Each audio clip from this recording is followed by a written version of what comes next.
नमस्कार शेतकरी बांधवांनो, सेंद्रिय खतं निसर्गातून मिळतात आणि निसर्गालाच परत देतात. त्यामुळे शेतीत संतुलन निर्माण होते. असेच एक द्रवरूप सेंद्रिय खत आहे जीवामृत, ज्याला आपण नैसर्गिक शेतीचा आत्मा म्हणू शकतो. चला आज आपण माहिती घेऊया जीवामृत या द्रवरूप सेंद्रिय खताबद्दल.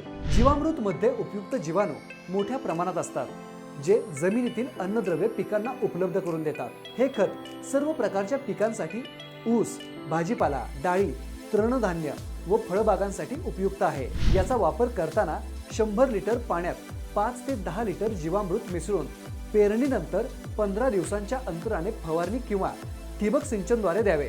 यामुळे पिकांची वाढ जोमाने होते आणि उत्पादनात लक्षणीय वाढ होते. निसर्गाच्या सानिध्यात पिकांची ताकद वाढवणारे जीवामृत आता ॲग्रोजगत ॲप या आधुनिक डिजिटल प्लॅटफॉर्मवर सहज उपलब्ध आहे. हा असा विश्वासार्ह मंच आहे जिथे शेतकरी, ग्राहक आणि विक्रेते थेट एकमेकांशी जोडले जातात आणि खरेदी विक्री अधिक सोपी, पारदर्शक आणि सुरक्षित होते. चला तर मग वरील व्हिडिओमधील माहिती तुम्हाला कशी वाटली ते आम्हाला कमेंटमध्ये सांगा आणि आमच्या YouTube चॅनलला सबस्क्राईब करा आणि फेसबुक व इंस्टाग्राम पेजला फॉलो करा.